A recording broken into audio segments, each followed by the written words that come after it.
Bueno, de paso, bienvenidos a los que se están uniendo, porque ya estamos subiendo la cantidad de los que estamos aquí en la plataforma de Zoom. Lo que voy a leer es del capítulo Dieta y Salud. Y el subtítulo es Alimentos desabridos. Bueno, creo que acá lo que van a ustedes a escuchar es la realidad de algunos, no de todos, pero yo creo que todos, cuando hacemos cambios, siempre es el inicio de todos. A ver, vamos a ver qué cosa nos dice. Conozco familias que han cambiado de un régimen a base de carne a otro deficiente. Su alimento está tan mal preparado que repugna al estómago. Y esas personas me han dicho que la reforma pro salud no les sienta bien, pues están perdiendo su fuerza física. Esta es una razón por la cual algunos no han tenido éxito en sus esfuerzos por simplificar su alimentación. Siguen un régimen pobre, preparan sus alimentos sin esmero ni variación. No debe haber muchas clases de alimentos en una comida, pero cada comida no debe estar compuesta invariablemente de las mismas clases de alimento. El alimento debe prepararse con sencillez, aunque en forma esmerada para que incite al apetito. Y es así este párrafo corto, pero qué tan preciso sí en la vida de muchos, porque muchos han dejado un régimen que el mundo en general no come con tantas carnes, con tantos condimentos y bueno, por salud o por ya tal vez entendimiento han cambiado a un régimen saludable. Incluso muchos han adoptado la dieta plana. Sin embargo, sí me he encontrado con personas que todos los días casi comen lo mismo. ¿Por qué? Porque no han aprendido o no se imaginan cómo variar los platos. Y tristemente están opinando de esta manera, porque si no se ingenian, si no aprenden a tener creatividad al momento de combinar sus platos, definitivamente tarde o temprano se terminan aburriendo de esa comida, incluso piensan que les sienta mal y empiezan a hablar mal del régimen, de este mensaje pro salud en cuanto a la alimentación. Entonces empiezan a esparcir sus comentarios y no es así. Acá nos está diciendo que no tenemos que comer lo mismo siempre porque es cansador. Todos los días yo no puedo comer la misma ensalada porque me voy a aburrir tarde o temprano. Tengo que variar. Un día puedo hacer ensalada fresca con algunos 4 o 5 elementos diferentes de verdura. Al día siguiente puedo quitar algunos del día anterior y poner otros 2 o 3 nuevos que no puse el día anterior.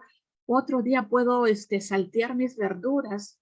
Otro día puedo comer verduras chinas, lo que se le conoce verduras chinas acá, ¿no?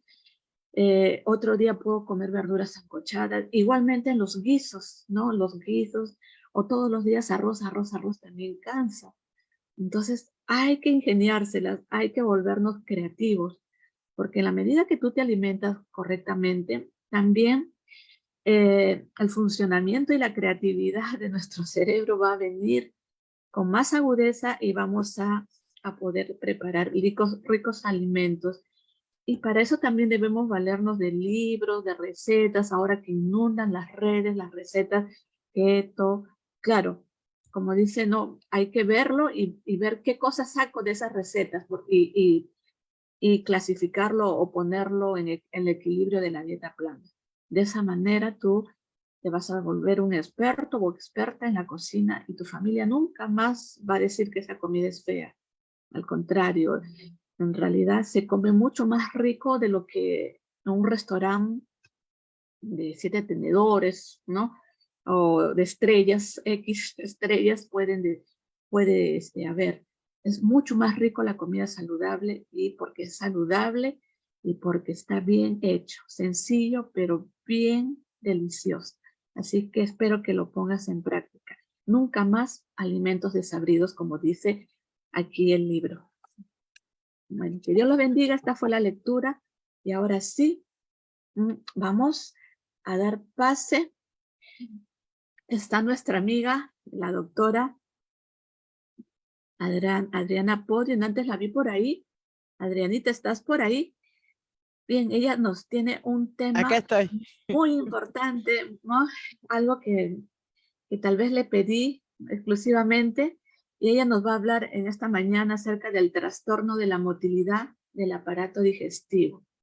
El tema que ella nos trae es esencial, importante y tiene que ver también esto que acabo de leer. Así es que adelante, querida Adriana, el tiempo es tuyo.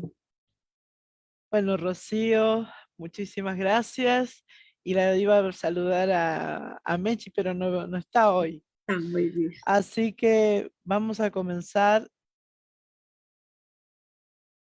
Espérate un segundo.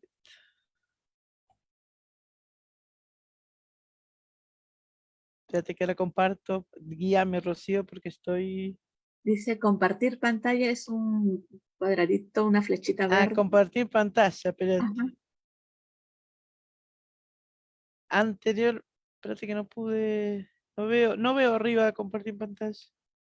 Abajo, si estás abajo en la parte, Ahora sí, ahora sí. ajá, A ver, decime, comparto pantalla. y buscas tu archivo, debe estar abierto para que compartas la pantalla.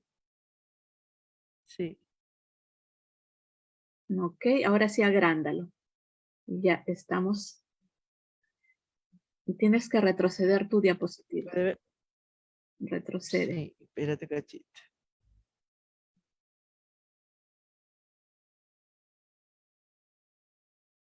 Ahí está. Ahí, Sí, ¿se ve sí, bien? sí, está muy bien. Adelante. Bueno, muchas gracias por la invitación, Rocío. Y también, bueno, mis saludos, que su hijo le transmita mis saludos a Mechi. Este, lo que vos me pediste, lo que ibas a dar otro tema, no sabía cuál. Bueno, trastornos de la motilidad del aparato digestivo. Es un tema muy amplio, ya que el sistema digestivo, el aparato digestivo eh, es un órgano en el cual se necesita mucha motilidad. Cada vez que comemos, los órganos del tubo digestivo, el tubo digestivo comienza el aparato digestivo está formado por el tubo digestivo. El tubo digestivo comienza en la boca, es un tubo largo, aproximadamente 8 o 9 metros, y termina en el ano. Y el aparato digestivo está con el tubo digestivo y los anexos del tubo digestivo. Yo voy a dar una rápida como información anatómica, como para que entendamos, ¿no es cierto? Eh, el aparato digestivo comienza en la boca, se une con el esófago por medio de la faringe, es un órgano en común con el aparato respiratorio, el esófago, el estómago. ¿Ven bien la flechita? Vos Sí, cualquier cosa me sí, decís, está claro. Rocío. El, ap- el, el esófago, el estómago, el duodeno, que es la primera parte del intestino delgado, el intestino delgado, que hay aproximadamente ahí de 5 a 6 metros de intestino, luego se une el intestino delgado al ciego, y lo verde que vemos aquí es todo el colon. Lo que yo voy a hablar es los trastornos motores del esófago, del estómago y del colon. Todo tiene su motilidad, todo el tubo tiene su motilidad. Específicamente en la boca, ya después es otro tema, ¿no es cierto? La importancia que es para tener una buena digestión, la funcionalidad, digamos, de la boca, o sea, la masticación, la deglución, ¿no es cierto? Y bueno, y ahí se comienza por los movimientos peristálticos, a que cada bocado de alimento, por los movimientos peristálticos, van adelantándose en el esófago, pasa por los movimientos peristálticos al estómago, el estómago tiene su función, cada uno tiene su función, ¿no es cierto? La boca, el estómago, el intestino, función en que vierten a la luz del tubo digestivo las enzimas para los cuales se va a desdoblar los hidratos de carbono, las proteínas, los lípidos, para ser absorbidos junto con las vitaminas, minerales y todo eso en el intestino delgado. Bueno, como primer, digamos, alteración motora, tenemos la parte de la orofaringe, o sea, donde nace el esófago, que son las disfagias orofaringias. Esto es importante aquí donde yo estoy marcando, ¿no es cierto? En la garganta. Nosotros solamente tenemos, es voluntario, comienza el voluntario, la digestión con la masticación, la mezcla con la saliva, que la saliva no es solamente agua, sino tiene sus enzimas en los cuales van a actuar sobre los hidratos de carbono para desdoblarlo y ser absorbidos los hidratos de carbono en el intestino delgado, que es lo que nos da la energía, ¿no es cierto? Eh, entonces, como alteración de la deglución, que es muy importante esto, eh, ¿qué es la disfagia orofaringea? Es la dificultad, espérate un cachito que me parece que me... A ver, acá, es la dificultad para tragar. Generalmente, esta dificultad se encuentran en personas mayores porque hay trastornos neurológicos. El 30% de estas dificultades para tragar es como antecedente en personas mayores. Específicamente, vamos a ver a personas que, por ejemplo, no pueden comer alimentos muy sólidos, o personas no tan mayores que tienen dificultad por alguna otra patología, ¿no es cierto? Puede ser que tienen que mastican, tragan pedacitos chiquitos, ¿no es cierto? El bolo alimenticio chiquito, y se tienen que ayudar con agua, porque si no, no pasa al esófago. Entonces, estas dificultades, esta disfagia orofaringia, es importante estudiarlas. Por ejemplo, en personas mayores que empiezan con esa dificultad, no es de un día para otro, sino que lo vienen disimulando o no avisan y pasa el tiempo hasta que se agrava y a veces se pueden ahogar porque le queda la comida en la garganta o también este, el, se puede eh, con líquido se pueden ahogar porque el sistema de deglución, digamos que es muy complejo, pasa líquido al sistema respiratorio, entonces por eso se ahogan, empiezan con tos, etcétera, y cada vez que, que comen, tragan y se ahogan o tienen que comer despacito porque tienen esa dificultad, a veces las personas no comen mucho, comen poquito para evitar el ahogo o evitar que tengan sintomatología, porque a veces tienen que levantar de la mesa y hacer fuerza y esfuerza para vomitar lo que han deglutido, ¿no es cierto? Entonces son personas que han perdido peso, y entonces, no siempre cuando hay disfagia orofaringe, decir, bueno, si es neurológico o es por la edad, etcétera. A veces puede haber una patología maligna que altera, digamos, el proceso de la deglución, ¿no? En pacientes, por ejemplo, con esclerosis lateral amiotrófica, que es una enfermedad degenerativa, el 100% a la larga van a tener alteración para deglutir. Y generalmente estos pacientes adultos, hay un porcentaje en los cuales es después de haber tenido un accidente cerebrovascular, que pueden llegar a tener estos cuadros de disfagia. Otras enfermedades del tejido conectivo, como la esclerodermia, el 75% de los casos presentan alteración de disfagia y alteración motora del esófago.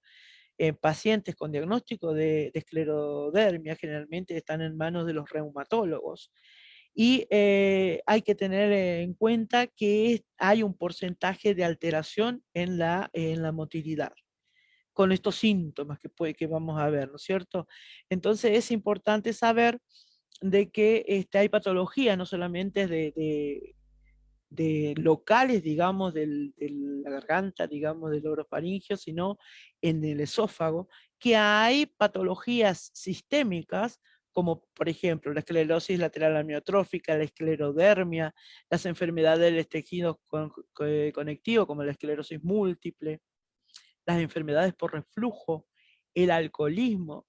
Todo esto trae alteración a nivel de la motilidad del esófago, estoy hablando también, ¿no?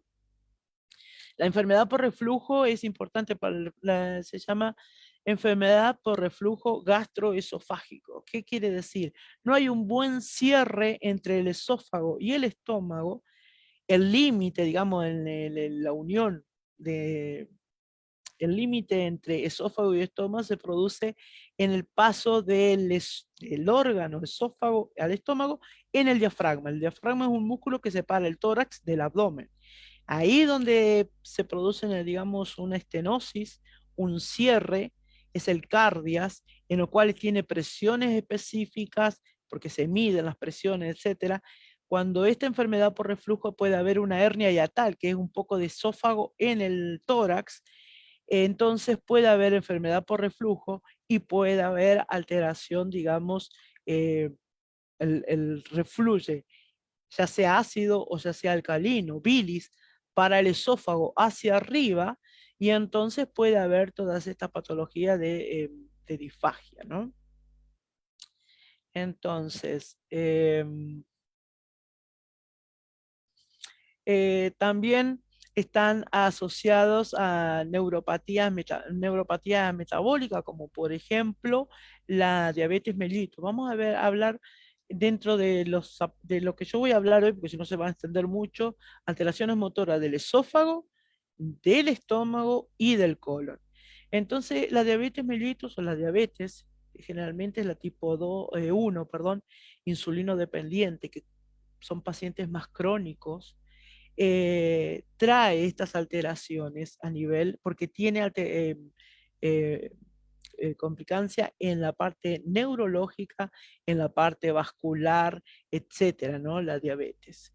Entonces, está asociada a cuando hay cuadros de diabetes mellitus, como vimos en el alcoholismo, en hipotiroidismo también. No es lo habitual, pero en personas que están hace mucho tiempo con diagnóstico de hipotiroidismo, acá por ejemplo, donde yo vivo, yo estoy en Argentina, en la parte a la altura de la capital de Chile, de Santiago de Chile, en línea recta es en la misma altura a, supongamos, 150 kilómetros, un poquito más, pero nada más que hay que pasar la cordillera de los Andes, que llega a una altura de 4.000 y pico de metros.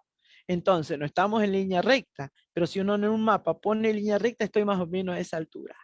No hay mar acá, entonces el hipotiroidismo sabemos que es por falta de la alteración a nivel de la glándula tiroide, por falta de yodo. Entonces, también el hipotiroidismo puede estar asociado a alteraciones motoras del esófago, ¿no es cierto? Espérate que se me cambió un segundito.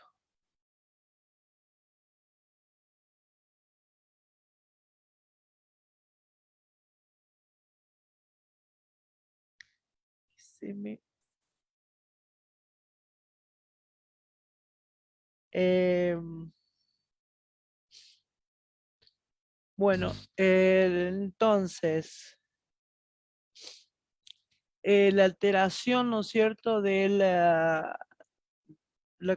perdónenme un segundito que se me traspapeló los,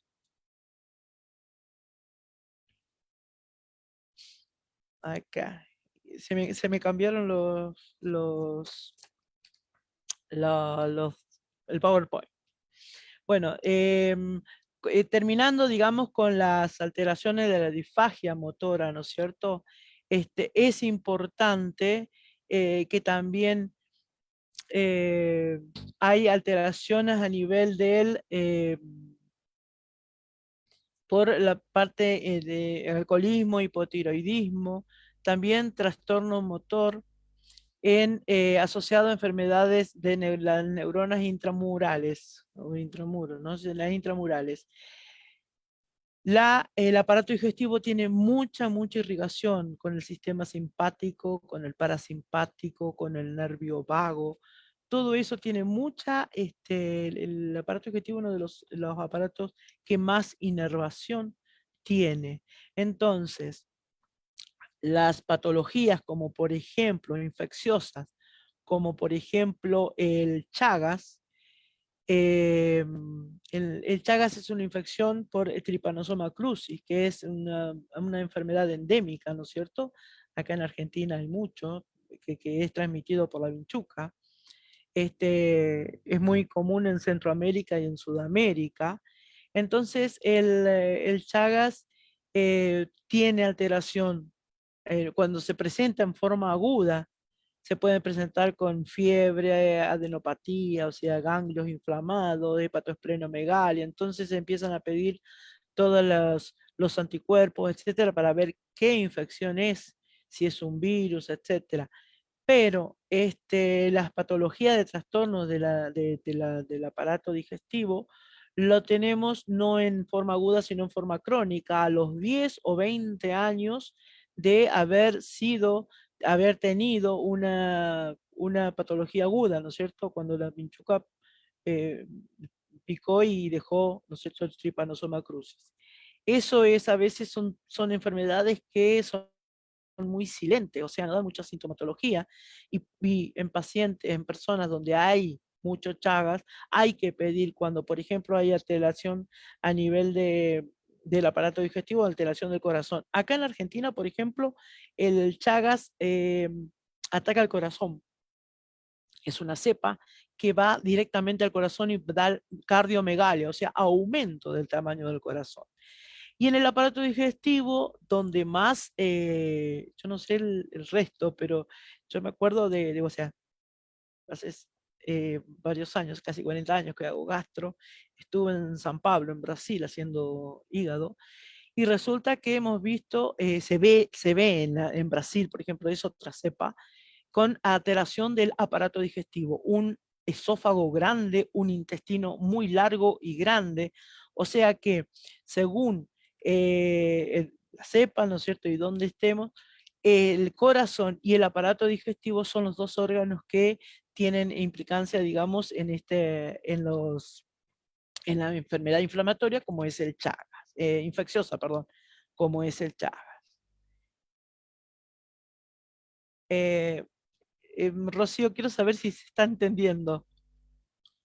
Sí, está claro, amiga. No Sí, te cualquier preocupes. cosita para, porque viste que es difícil, o sea, yo a veces puedo poner alguna patología que no, perdón, una palabra que no entiende y no hay ningún problema de aclarar, ¿sabes? No te Pido que me... preocupes. Sigo. Bueno, listo. Ajá. Bueno, dentro de los trastornos motores del esófago, vamos a empezar con el esófago. Están los primarios, los secundarios y hay otros que pueden directamente a los, digamos, como es el límite entre el estómago, en el esófago superior e inferior hay esfínteres, y esos esfínteres también pueden estar alterados y dar trastornos motores. Como de ejemplo, en los primarios está la acalasia. La acalasia es una alteración al nivel de la parte nerviosa, también de la parte de los ganglios, ¿no es cierto?, de la inserción del esófago inferior y medio e inferior. ¿Qué pasa? No hay apertura del esfínter esofágico inferior. Es un esfínter que tenemos, cardia, como dijimos, vamos, inferior, es en la parte de el límite entre el esófago y el estómago. Hay un pequeño esfínter que se llama esfínter esofágico inferior. Eso es a nivel manométrico, ¿no es cierto? Que no se relaja. Cuando uno mastica, tragamos, se pone en funcionamiento normalmente con los movimientos peristálticos, que son los movimientos en los cuales va a llevar como un gusano cuando camina, son movimientos peristálticos, cada bocado hacia el estómago. Pasa despacio, ¿no es cierto? Por eso es tan importante el comer, masticar bien, entregar al estómago los alimentos como si fuera puesto en una procesadora, que se hace una pasta, ¿no es cierto? Y vamos a no sobrecargar al estómago, porque si comemos rápido, masticamos poquito y los bocados son seguidos, el esófago tiene que trabajar, sobrecargamos el esófago, ¿no? Tiene que trabajar porque cada bocado tiene que mandarlo por medio de los movimientos peristálticos para que lleven al estómago. Entonces es importante todos los principios, digamos, de la buena alimentación, de la buena masticación, etcétera. La calasia es cuando hay una alteración a nivel neuronal en la pared del, del esófago, en el cual no hay movimientos peristálticos, ese movimiento como para que los alimentos pasen al estómago, y hay una disminución no se relaja, digamos bien, el esfínter esofágico inferior. Nosotros tragamos, con los movimientos peristálticos se relaja, es un reflejo, ¿no? Se relaja el esfínter esofágico inferior, se abre, entonces los alimentos pasan bien al estómago. Otra de las causas de trastornos, lo voy a decir rápido porque si no me va a dar el tiempo. Acalasia, el esófago en cascanueces o nutcracker, es cuando los movimientos peristálticos no están coordinados. O sea, el estómago, el esófago se contrae en una altura, en otra altura se contrae y en el medio se dilata. No son movimientos peristálticos así. Entonces, esos hace que no haya peristaltismo y de hecho alteración puede traer dolor en el retroesternal, que se llama que el paciente tiene con dolor de pecho, creyendo que es un infarto o así, pero es el esófago con esta alteración, que no hay un orden, digamos, de los movimientos peristálticos. Estos son los movimientos peristálticos como un gusano, como para que el bocado pase al estómago, ¿no es cierto? Otra patología es la hipertonía sin causa, digamos, del esfínter esofágico inferior, el límite entre el esófago y el estómago, y trastornos también por hipoactividad, o sea que no hay motilidad del, de, la, de las fibras musculares del esófago, sin causa, ¿no es cierto? Esas son las patologías primarias.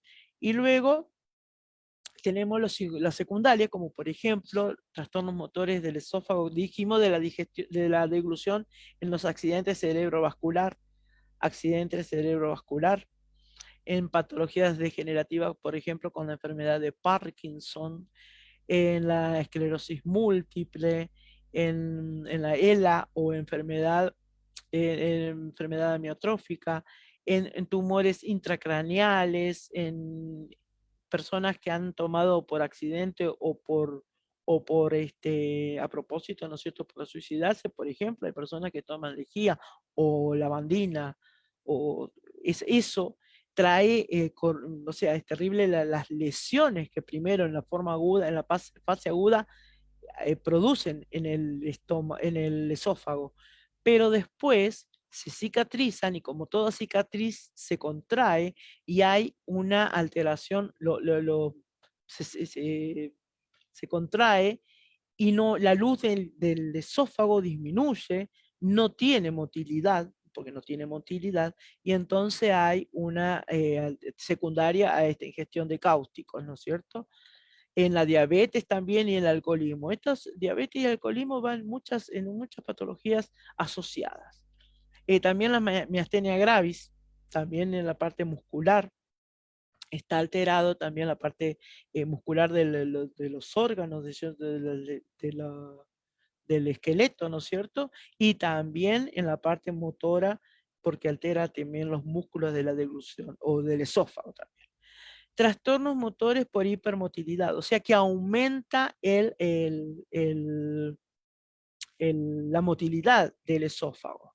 Por ejemplo, el espasmo esofágico difuso del esófago, como dije, el nutcracker, también llamado así, espasmo difuso del esófago, que hay espasmo, o sea, no hay una correlación en los movimientos como para que el bolo alimenticio vaya hacia el estómago, sino que se contrae acá, acá se dilata, después hay una contracción, se dilata arriba, se contrae abajo.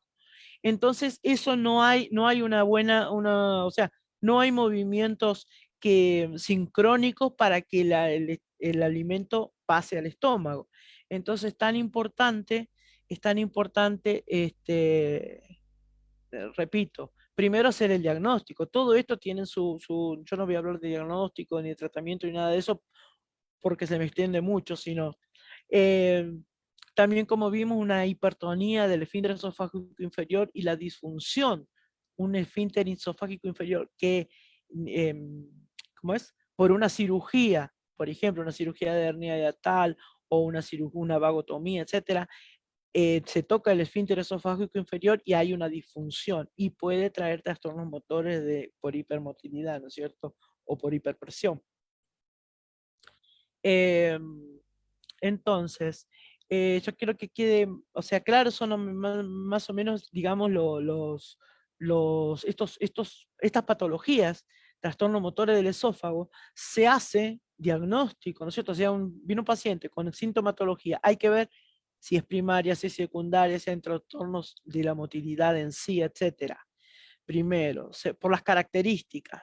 ¿Qué va a hacer? El paciente dice, yo como un bocado y se me queda, si me queda en la garganta, se me queda en la mitad del esternón o se me queda en la parte baja, no pasa. Entonces, esos pacientes son los que, por ejemplo, comen despacio, hay una evolución larga en el tiempo.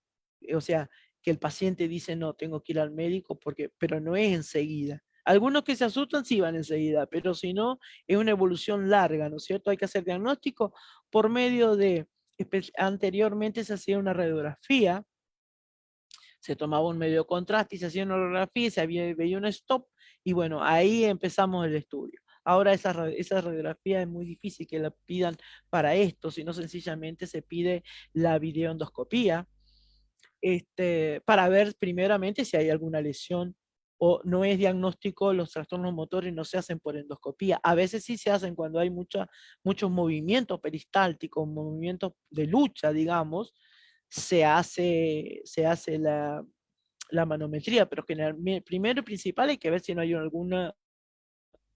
algo que obstruya, ¿no es cierto? Y después una manometría que es ver si está todo bien, se miden las presiones del esfínter esofágico superior, la motilidad, la manometría, las presiones y todo, y se ve las presiones de los dos esfínteres. Si hay una buena motilidad, a veces hay más presión, menos presión, etcétera. Eso puede dar diagnóstico. Y a veces no hay alteración. Por ejemplo, el paciente puede sentir no que se le queda la comida, sino que es como que le apretan el cuello. Y a veces puede ser o la tiroides que hay que buscar, o a veces es la parte emocional. Tengo un nudo en la garganta, o tengo esas expresiones cuando uno va a ver, puede ser angustia, puede ser ansiedad, o sea, que es otro de los factores que es importante saber que existen y que no vamos a encontrar en ningún estudio eso. Entonces, el diagnóstico se hace con la endoscopía, si se descarta la manometría, y que vimos ahí un ejemplo de reflujo gastroesofágico, el paciente presenta que siente que se le sube líquido al esófago o que está durmiendo y se despierta y se sienta en la cama porque se le vino bocanada de agua o líquido o lo que, digamos, lo que comió, comida. Entonces ahí se empieza a estudiar por qué, o sea, endoscopía, manometría, pH-metría y ver por qué hay, porque puede haber otras patologías orgánicas, ¿no es cierto? Algo que esté obstruyendo, etcétera. Esto es más o menos, y bueno, el diagnóstico es importante con eso y si no, y el tratamiento es según lo que se encuentre, ¿no? Vamos a volver ahora a los trastornos motores del estómago. El estómago sabemos que, como ya le dije, tiene que recibir los alimentos como procesado. Ustedes ponen alimentos, qué sé yo, media cebolla, espinaca y lo que sea, en el procesado, en una procesadora y lo muele. Si le pone un poquito de agua, así, hace más líquido. Entonces, eso es importante. No, le estoy hablando del procesadora. No tiene que ver que nosotros cuando estamos comiendo, ingerir agua. Sabemos que no es bueno ingerir agua porque las enzimas se diluyen. Hay muchas enzimas que, empezando por la boca y yendo por el estómago, la bilis y el páncreas, que vuelcan al tubo digestivo enzimas para la digestión de los alimentos. Si nosotros consumimos agua durante la comida, eso se diluye y no se hace una buena digestión. Entonces después con el tiempo, a veces cuando uno es joven puede soportarlo, pero con el tiempo la mala digestión es, es una sintomatología como estamos viendo ahora, que se conoce como dispepsia, entre paréntesis, dis es mala y pepsia es digestión, que es un término que se ha popularizado en la parte médica también y se ha empleado mal. Los trastornos motores del estómago están la dispepsia y la gastroparesia. Entonces, este cuadro de dispepsia, uno pone dispepsia fermentativa, dispepsia ulcerosa, dispepsia orgánica, etcétera, etcétera.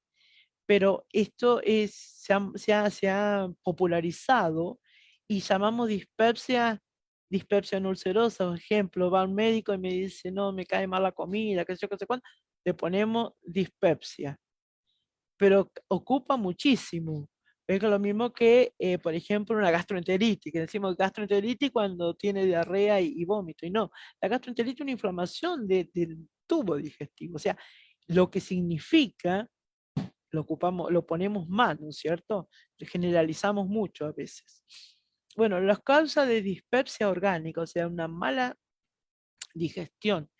Sabemos que el estómago tiene su función de varias. Cuando nosotros comemos, eh, uno dice, bueno, comemos, voy a buscar la imagen. Cuando nosotros comemos, tragamos, ay, se me fue la imagen.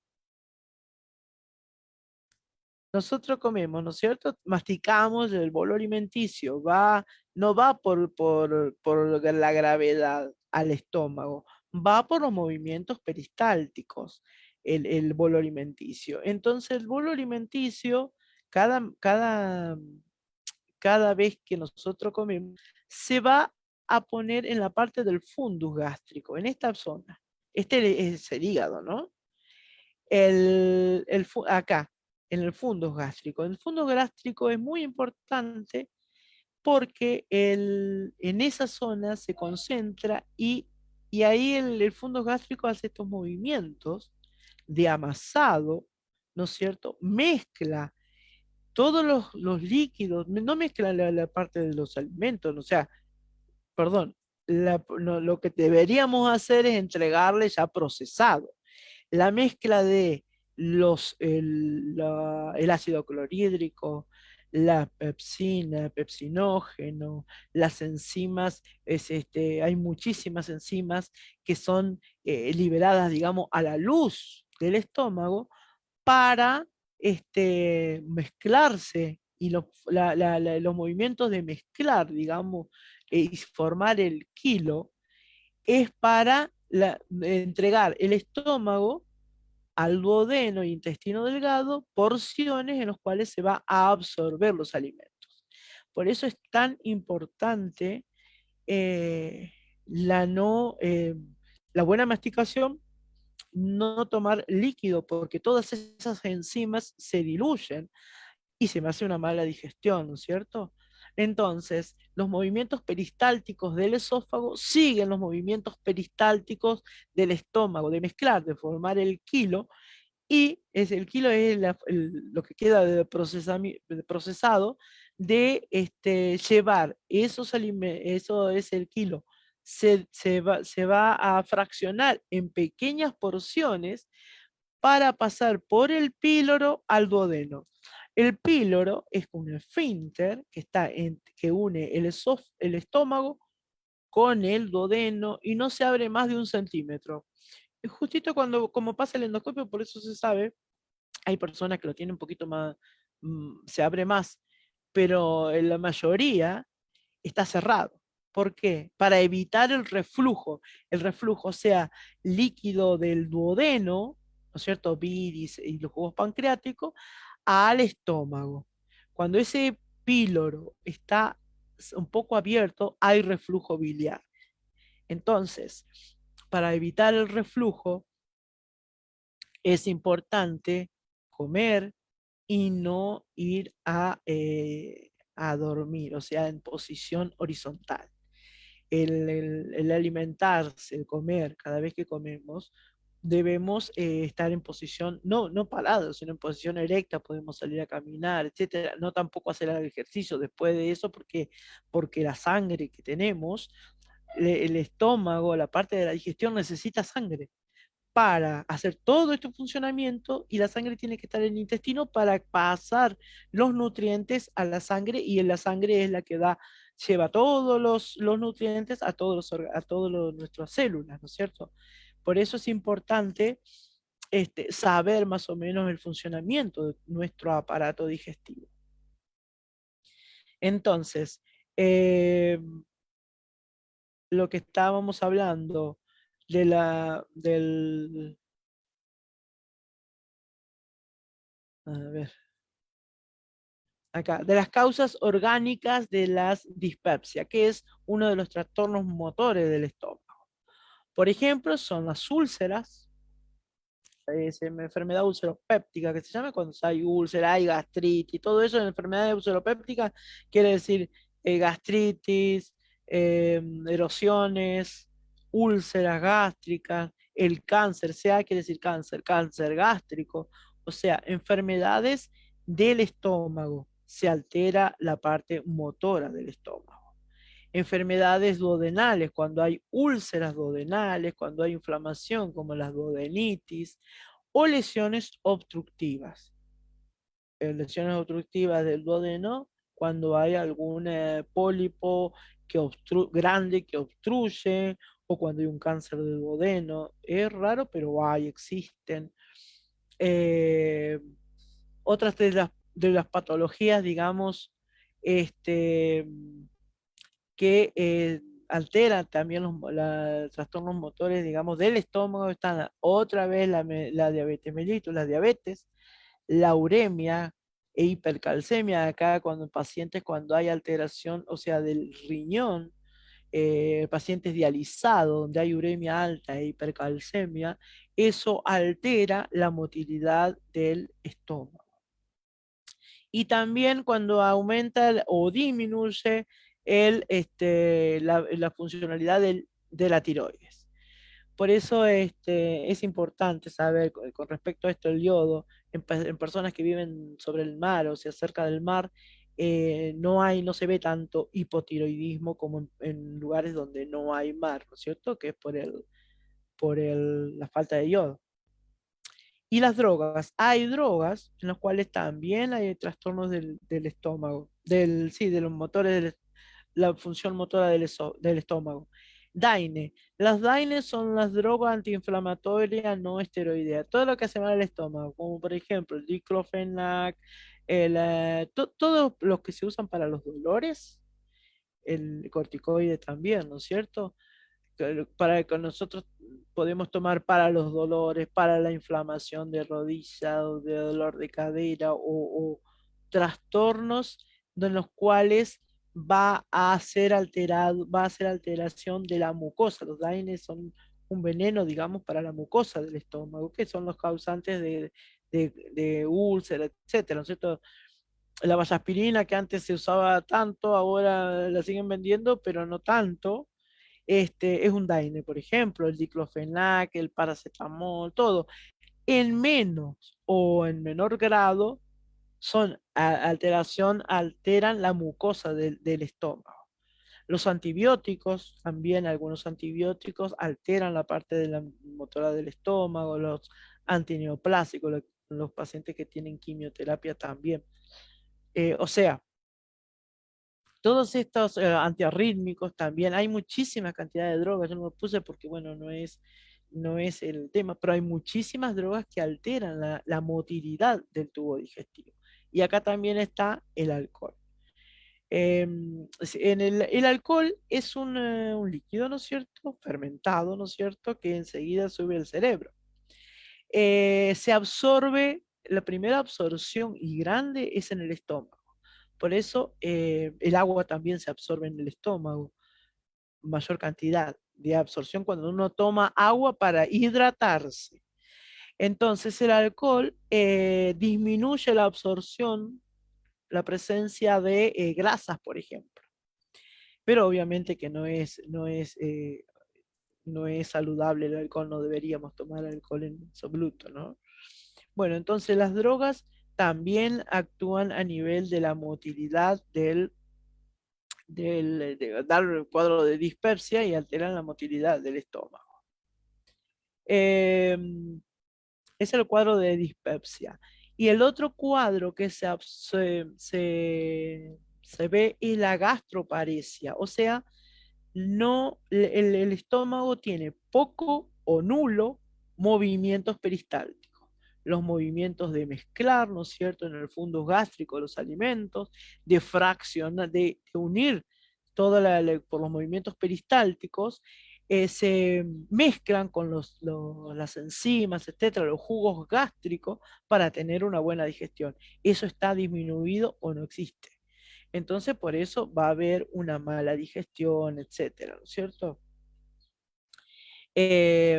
Una alteración en la motilidad y hay un retraso constante en el vaciamiento gástrico. Son personas que, por ejemplo, comen y, ¿qué pasa? Comen, suponte, a las 13 horas, ¿no es cierto? A la 1 p.m.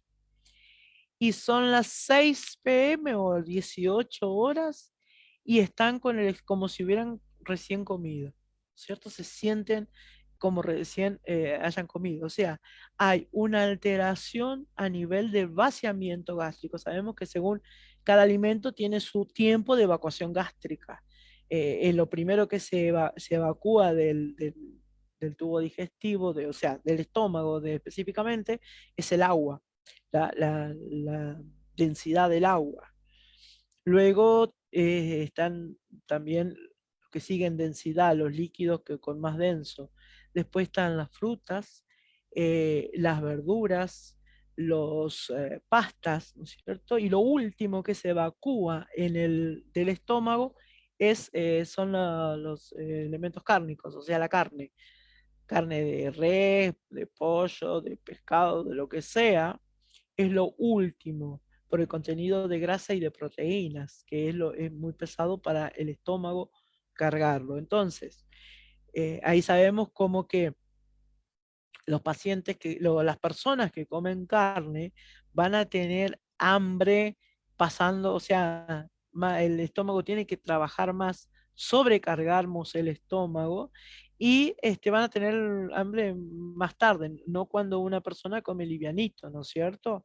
Pero de hecho que el comer livianito no necesariamente tiene que ser saludable, digamos, no comer carne, no necesariamente tiene que tener en el volumen, ¿no es cierto? Pero si uno está acostumbrado. Y la mezcla de los alimentos también tiene que ver aquí en el asunto de la evacuación gástrica.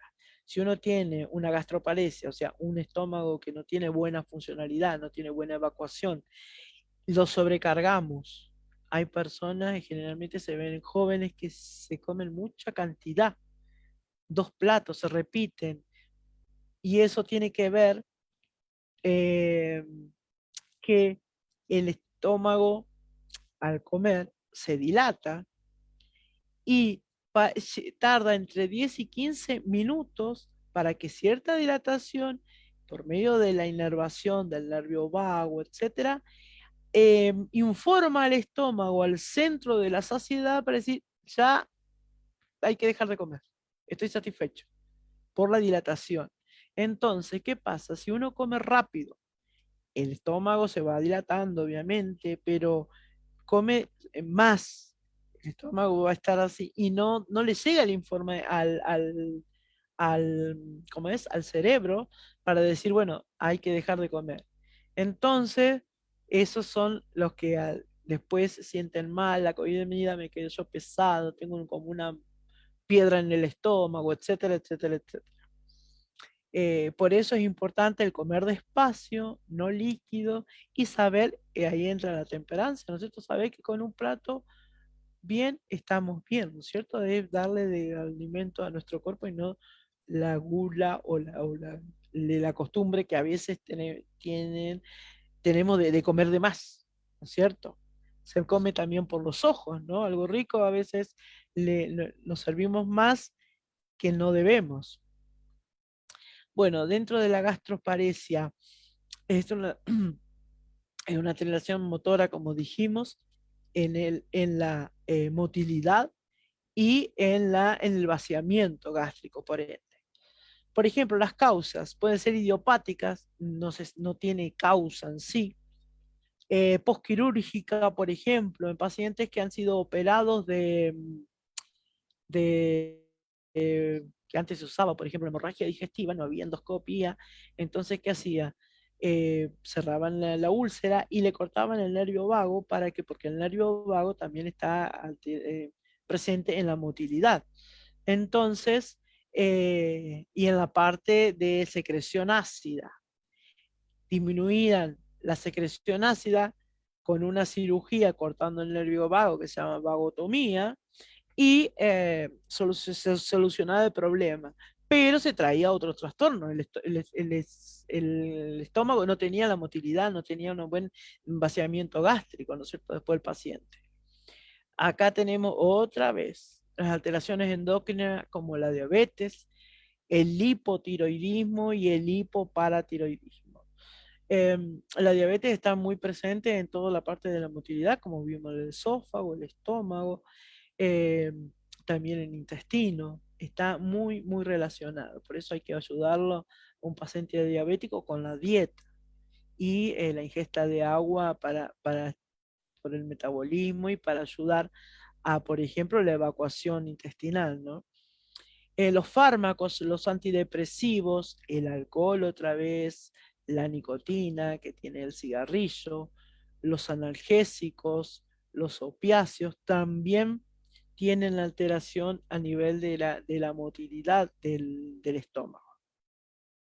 Otras alteraciones intrínseca, digamos, de la motilidad son las alteraciones del músculo mismo, de la miopatía, del músculo mismo del estómago, ¿no es cierto?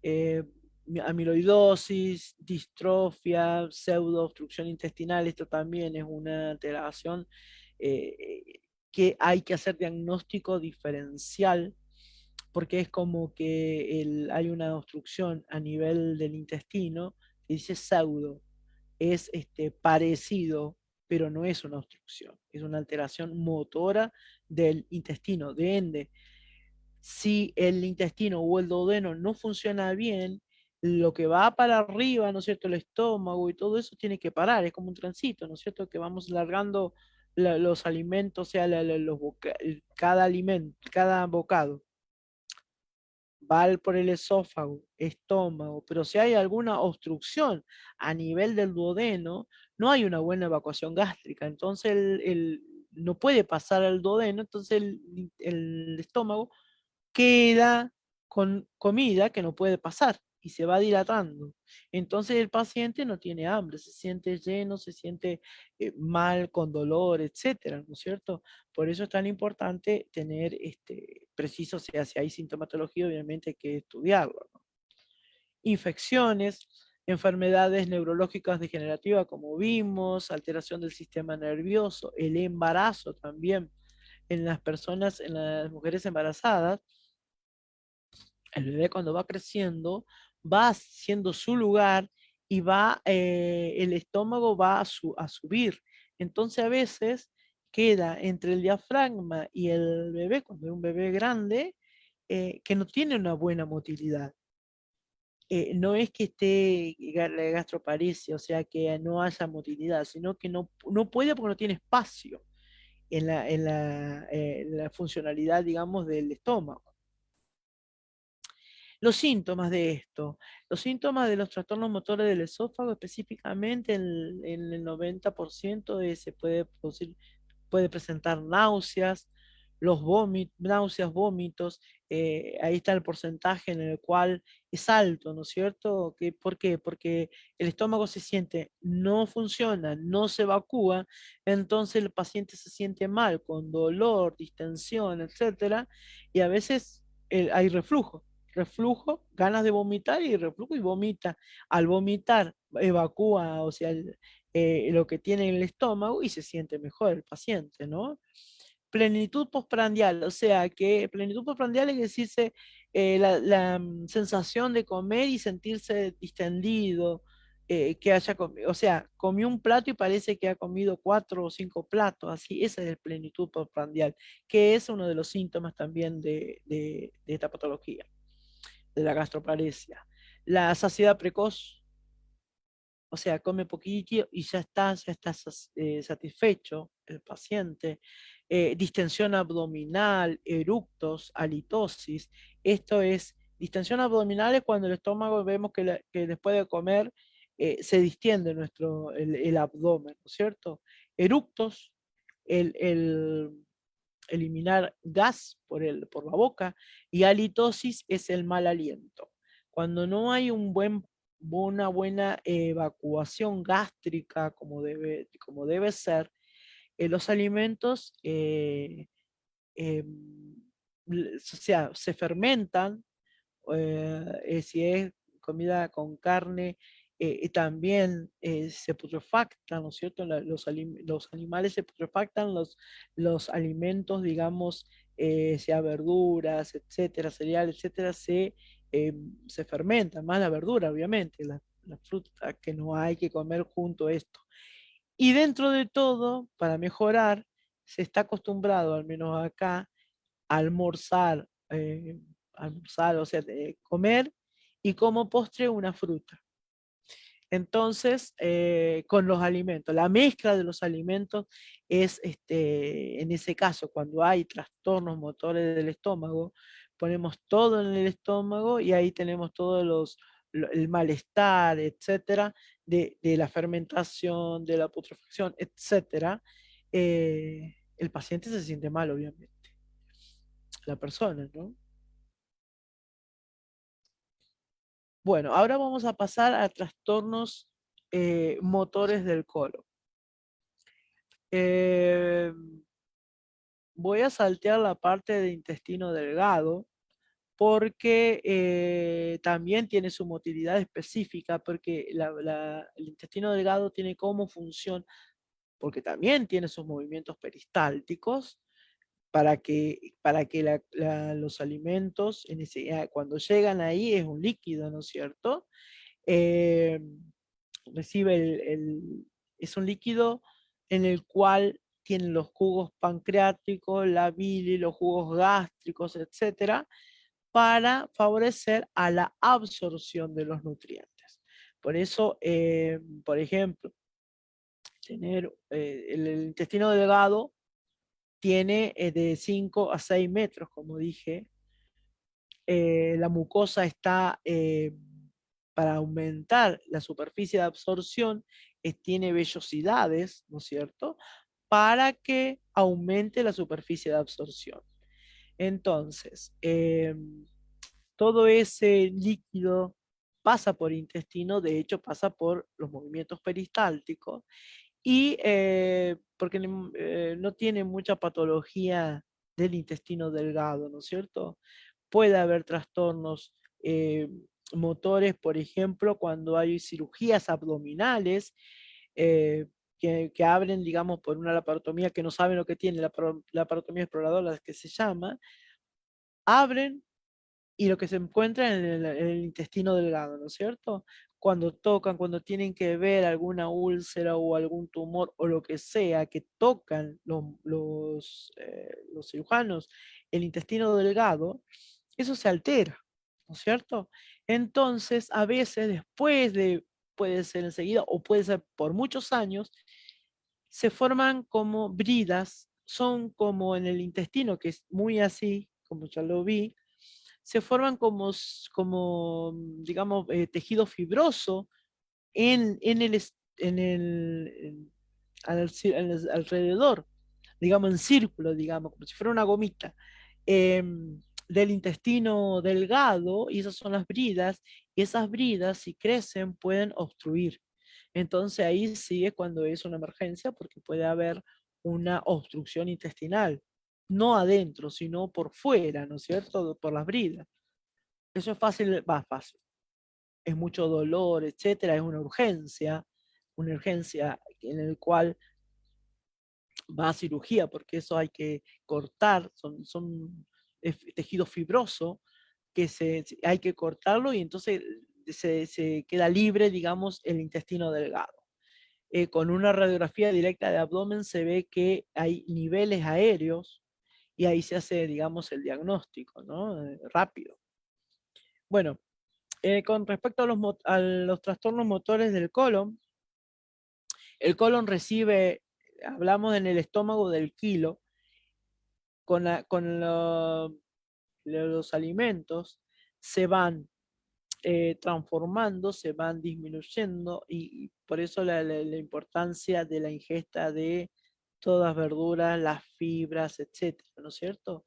Recibe el quimo que llega a través de la válvula cecal. La válvula cecal es la unión del intestino delgado con el intestino grueso, que es espesa, y el colon tiene, como ya sabemos, lo que hemos visto domingos anteriores, las excelentes exposiciones de Carmenza, que ha hablado mucho del segundo cerebro, de la microbiota y de todo. Es un órgano en el cual a veces nosotros lo tomamos como el colon es un intestino en el cual va todo lo que nos sirve, lo eliminamos, pero es el segundo cerebro, porque ahí está la formación del sistema inmunológico. El 80% se forma en el cerebro teniendo una buena microbiota, la parte de las neurotransmisores que antes se creían, que Carmenza lo dijo, que era el cerebro, pero la serotonina y la dopamina, la serotonina es la hormona de la felicidad,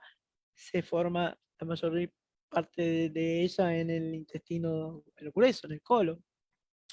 Por eso es tan importante los consejos que nos dio Carmenza. Quien no estuvo lo puede ver en el Facebook, ¿no es cierto? Eh, la buena alimentación, tener una buena microbiota, tener un intestino limpio, es tan importante como cuál es el resultado de todo eso, gozar de una buena salud. O sea, miren lo importante que hace, que a veces no le damos importancia, ¿no es cierto?, al colon. Entonces, la función del colon es de absorbe agua y solutos, pero también facilita el tránsito para conseguir poder evacuar el intestino. El tener una buena motilidad es importante porque a veces hay manometría colónica, pero a veces es difícil, hay lugares que la hacen, hay lugares que no, pero no es lo mismo una manometría esofágica, que es más accesible, más corto, digamos, el estudio de la motilidad del esófago o del estómago, que el intestino grueso, que tiene varios centímetros, de entre 150 centímetros, metro y medio, que puede ir de 140 a 170 centímetros. O sea que el colon es más difícil, pero se puede estudiar. Se puede estudiar con respecto a si hay alguna actividad motora alterada por alguna obstrucción, etcétera, ¿no es cierto? Entonces, la motilidad colónica tiene 3 misiones. ¿Cuál es? Es la actividad segmentaria mezclando el contenido para favorecer la digestión intraluminal y la absorción. Uno dice, bueno, en el intestino delgado, en el intestino grueso no se absorbe nada. Aparte de agua y todo, también se absorbe parte del intestino derecho. La mitad del colon, que es un marco, digamos, la mitad derecha tiene su función de absorción también de nutrientes, de, de ¿cómo es? Solutos, etcétera. Por eso, cuando decimos, por ejemplo, bueno, sí, yo como fibras y como todas las verduras, pero las verduras tienen fibras solubles, que también son absorbidas, digamos, su contenido de nutrientes en el intestino grueso.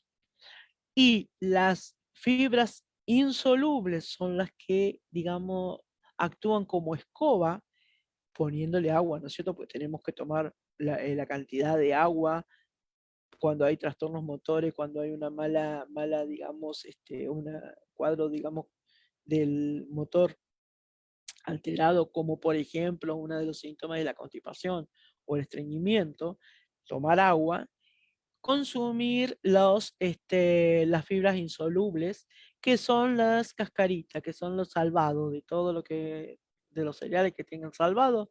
Esas son las fibras insolubles, que es la escoba que va barriendo para formar la materia fecal. Y sabemos que el colon tiene la capacidad de absorber mucha agua. Por eso hay personas, por ejemplo, que van de cuerpo la primera parte muy dura y después normal. Eso es importante, que no fue normal, no, sin ir primero duro y después normal, porque le falta ingesta de agua, ¿no es cierto? Otra de la misión del colon es la actividad propulsiva, o sea, esto, los movimientos peristálticos. Si los movimientos peristálticos están disminuidos, va va a disminuir o no, porque tiene que ver mucho el agua y los nutrientes en la motilidad, digamos, del colon, porque también el colon tiene movimientos peristálticos para la evacuación, para asegurar el tránsito y la evacuación intestinal. Y el almacenamiento temporal en el sigmoides. En el sigmoide es la última parte. Está el sigmoide en la parte izquierda, ¿no es cierto?, de nosotros. Ahí está el sigmoides y después viene el recto y el ano. Es importante acá saber que, por ejemplo, la actividad propulsiva, porque ahí ya está, en esas zonas donde más absorción de agua hay. Le voy a decir, por ejemplo, por día al tubo digestivo, como dijimos, el tubo digestivo empieza en la boca y termina en el ano. En el tubo digestivo se vuelcan 9 litros de agua entre el agua que nosotros tomamos, que es lo único que nosotros podemos variar. El agua que tomamos, la saliva, se vuelca a la boca, pero no la podemos variar a la saliva. Los jugos gástricos, los jugos pancreáticos, la bilis, eso se vuelca por día 9 litros. pero se va absorbiendo el agua que uno toma, se va absorbiendo lo que nosotros, aparte de los nutrientes, el agua se va absorbiendo. El agua que nosotros ingerimos es donde más se absorbe es en el estómago. Entonces se va absorbiendo y pasa sangre, ¿no es cierto? Entonces, y se elimina, teóricamente, si una persona va normalmente una vez por día, que debería ser, no debería ser así, sino se debería hacer más, se elimina con la materia fecal unos 300 centímetros cúbicos. Cuando hay, por ejemplo, un cuadro de diarrea, se elimina mucho más líquido y por eso los cuadros de deshidratación, si uno no ingiere agua o si hay vómito que no puede ingerir agua porque lo vomita, por eso es, ¿cómo es? Disminuye la absorción en el intestino. ¿Por qué? Porque se elimina agua. Por según una diarrea, ya sea alimentaria, ya sea por alguna infección, sea por alteración motora del colon, que ya lo vamos a ver. Entonces, todo esto de la actividad de almacenamiento temporal de la materia fecal en el sigma depende de la cantidad de agua que nosotros tomemos, ¿no es cierto? Vamos a pasar a ir más rápido porque si no, nos vamos a ir. Bueno, los trastornos motores del colon, por ejemplo, hay estímulos fisiológicos de la motilidad, como es la ingesta de alimentos. Hay personas que comen y tienen que ir de cuerpo, ¿no es cierto? Normal, una consistencia normal, etcétera, que debería ser así. Cada vez que comemos tenemos que descomer. Es muy importante eso. Es un hábito, la repetición hacia el hábito, ¿no es cierto? Si uno no come fibra y no ingiere mucha agua, el agua que se debe tomar, también alteran, digamos, la evacuación del intestino. Otro de los estímulos de la motilidad del colon está el estrés, el estrés, el sueño. Cuando nosotros dormimos, el colon también no funciona muy poquito, también duerme. Y ahí es la diferencia que hay entre una diarrea orgánica y una diarrea motora, digamos, ¿no es cierto? No de causa orgánica. Como por ejemplo el síndrome de intestino irritable, que lo vamos a hacer ver rápido porque si no, no vamos a dar el tiempo. Por ejemplo, una paciente que viene y dice, tengo diarrea. ¿Qué característica tiene la diarrea, etcétera? La pregunta es clave para saber si la diarrea lo despierta a la noche o no. Si es una diarrea orgánica, por algo que comió, por algún trastorno, o alguna otra causa que no sea funcional, digamos, una diarrea funcional, específicamente con el intestino irritable, que no lo despierta a la noche. Pero el paciente se despierta y tiene que ir de cuerpo. Eso es la diferencia, o no, ¿no es cierto? O al rato, ¿no? Esa es la diferencia que hay entre una diarrea orgánica y funcional. La distensión rectal del recto, cuando hay contenido de materia fecal en el recto, hay un reflejo, se llama reflejo defecatorio, que es la distensión, y entonces es cuando uno dice, tengo ganas de ir de cuerpo, a evacuar el intestino, ¿no? La distensión rectal, y también favorece a la evacuación del colon en el ejercicio físico. Bueno, esto vamos a ver rápido. El síndrome de intestino irritable es un trastorno motor del colon, en el cual es crónico, se presenta con mucha sintomatología. El síndrome de intestino irritable es uno de los que más en la consulta de un médico y un gastroenterólogo es qué sé yo, el más del 70% de los pacientes. Aparte de poder tener una gastritis, una otra patología, está presente síndrome de intestino irritable.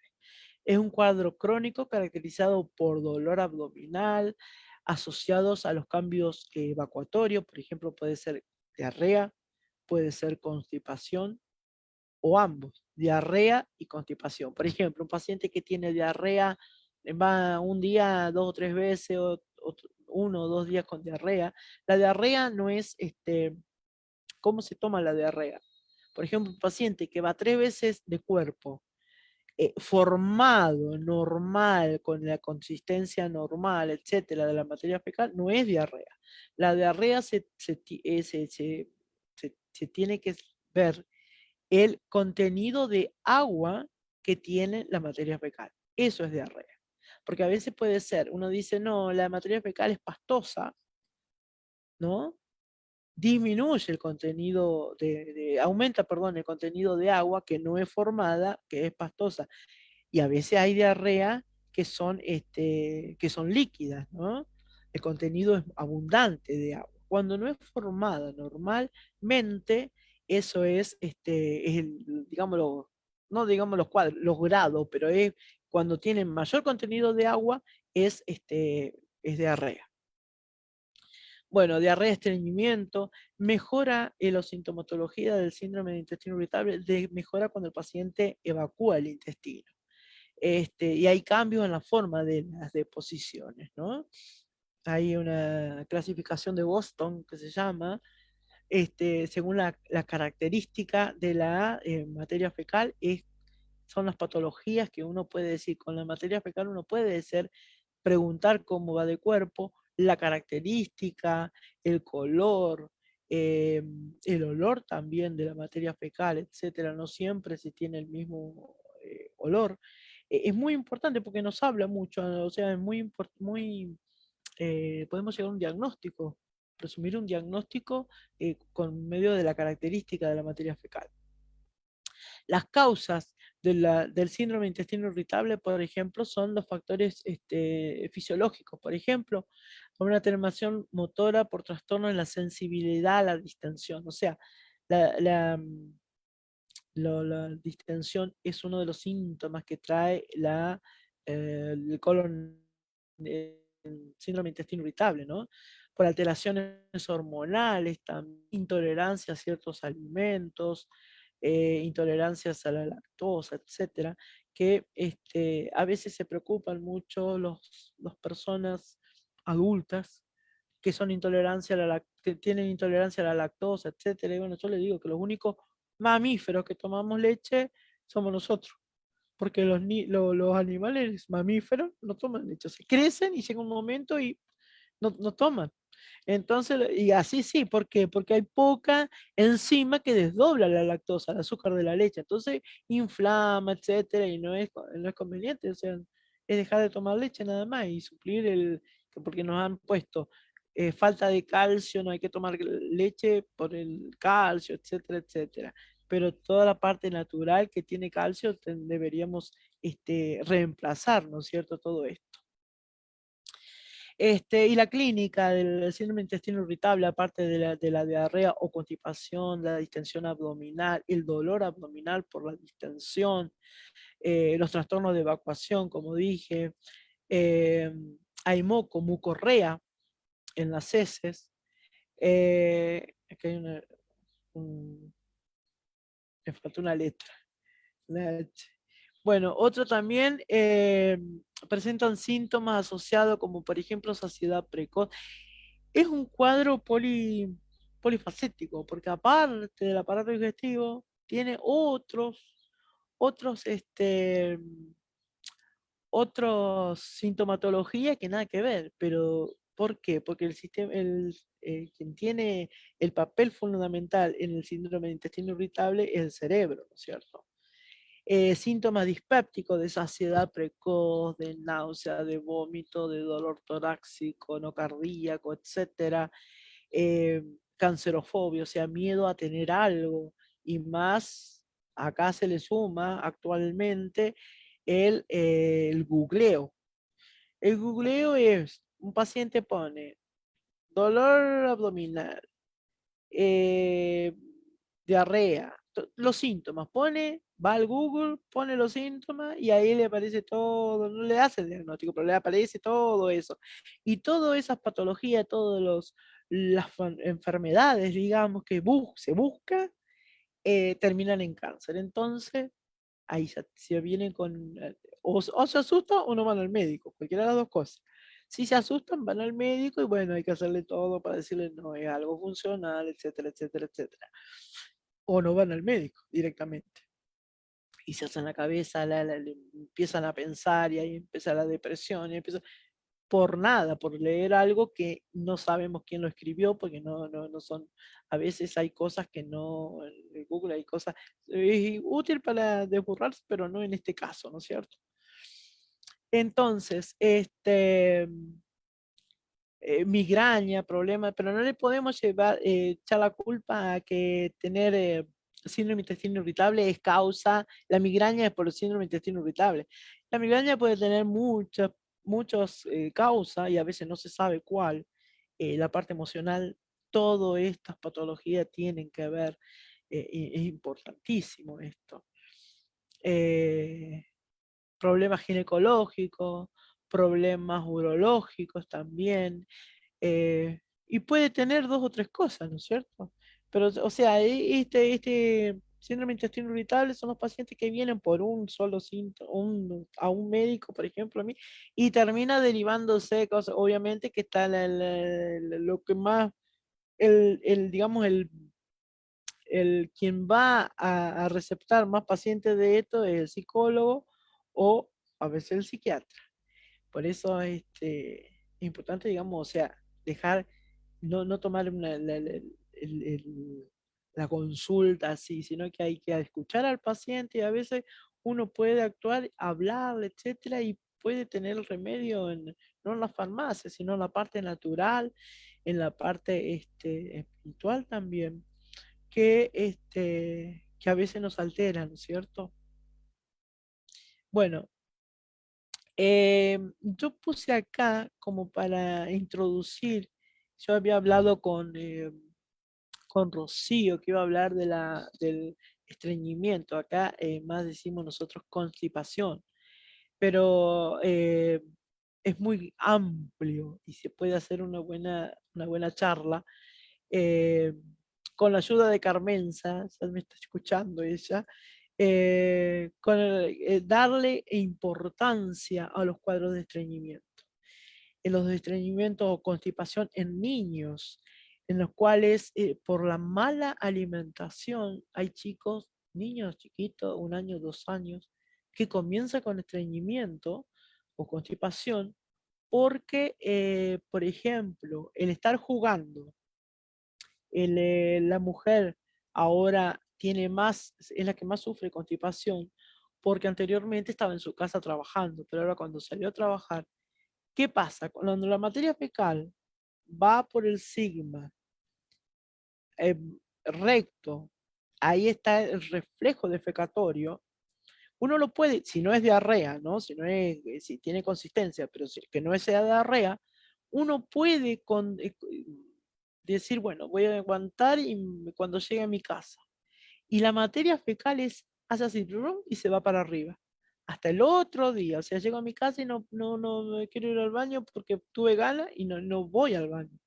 Entonces, es importante. En los niños se ve muchísimo los cuadros de constipación o estreñimiento por estar jugando. Entonces no van, si no es diarrea, que lo pueden manejar, eso, la materia fecal asciende, ¿no es cierto?, al sigmoides, que es donde más se junta la materia fecal. Entonces, hasta el otro día, porque no es que yo vaya al baño y defeque. Entonces, es importante el tema del estreñimiento, de la constipación, ser consciente eventualmente la gente joven que tiene niños, el hábito de ir de cuerpo, de evacuar el intestino, el tomar agua, que sabemos que con el agua es el cuadro de constipación. Yo tengo pacientes jóvenes que van 1 vez al mes o 2 veces al mes y comen, almuerzan, bueno, desayuno acá, como vemos que no hacen, o sea, la dieta plana no está. Almuerzo y cena, bien, pero van, supongamos, 1 vez a la semana, es muchísimo. Cada vez lo ideal sería que deberíamos tener el hábito de alimentarnos, comer y descomer. es el paciente cuando hace así, dice, tengo diarrea. Y cuando dice así, que va 3 veces después de comer, él va. Y a veces la consistencia es normal. O sea, hay pacientes que sin saberlo están haciendo bien las cosas, ¿no es cierto? Que van de cuerpo, evacúan y tienen una buena motilidad, etcétera, ¿no es cierto?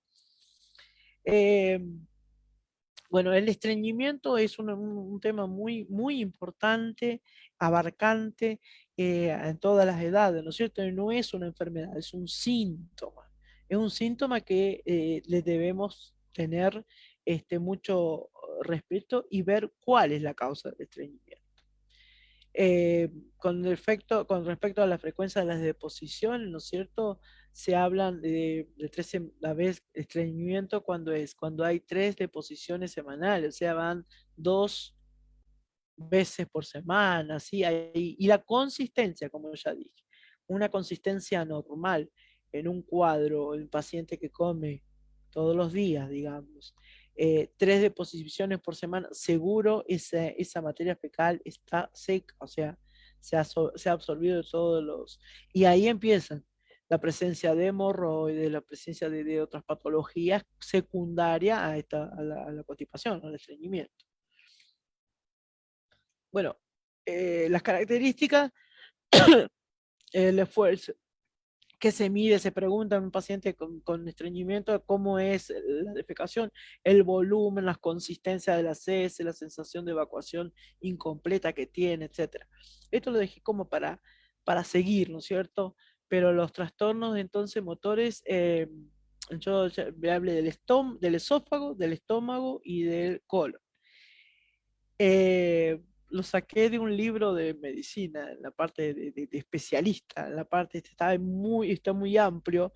Es este libro que le quiero mostrar, por eso es este libro, Trastornos motores del aparato digestivo, es un libro español, que yo lo vi cuando estaba haciendo la especialidad, y ahí tiene muchísima cantidad de cosas que saqué, obviamente, porque era para hablar, digamos, y que ustedes me entiendan. Espero que, haya, que hayan podido entender lo que quise transmitir, digamos, en esta exposición. Hasta aquí, Rocío, es el tema que he preparado para hoy. Muchas gracias, Adriana. ¿Se podrías dejar de compartir la pantalla o lo hago tal vez yo? A ver, espera, uso compartido. Ya yo lo voy a dejar de tener. Ok. ¿Lo hacemos? Sí, ya lo saqué. Ok. La charla ha estado muy educativa. Hay mucho por conocernos porque es importante conocernos, ¿no? Pero también queremos saber la parte práctica. Yo me acuerdo que cuando hablé contigo te pregunté acerca de la temperatura, por ejemplo, ¿no? ¿Qué de las temperaturas? Porque hay muchas personas, conozco, que les gusta comer muy, muy caliente y hay otras que les encanta cuando hay mucho calor, comen cosas heladas, por ejemplo. ¿Qué nos dices acerca de la temperatura? Con Porque respecto, es un sí, hábito, un mal hábito, creo. sí, es costumbre, ¿no es cierto?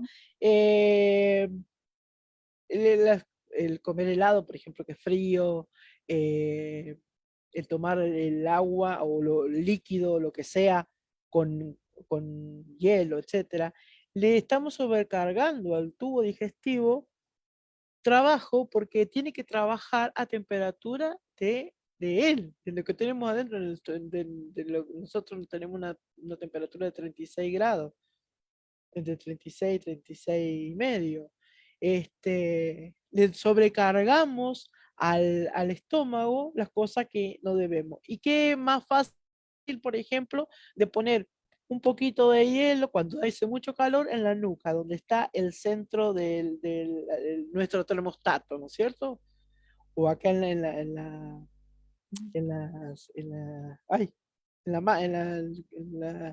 en el puño, ¿no es cierto? En la parte interna.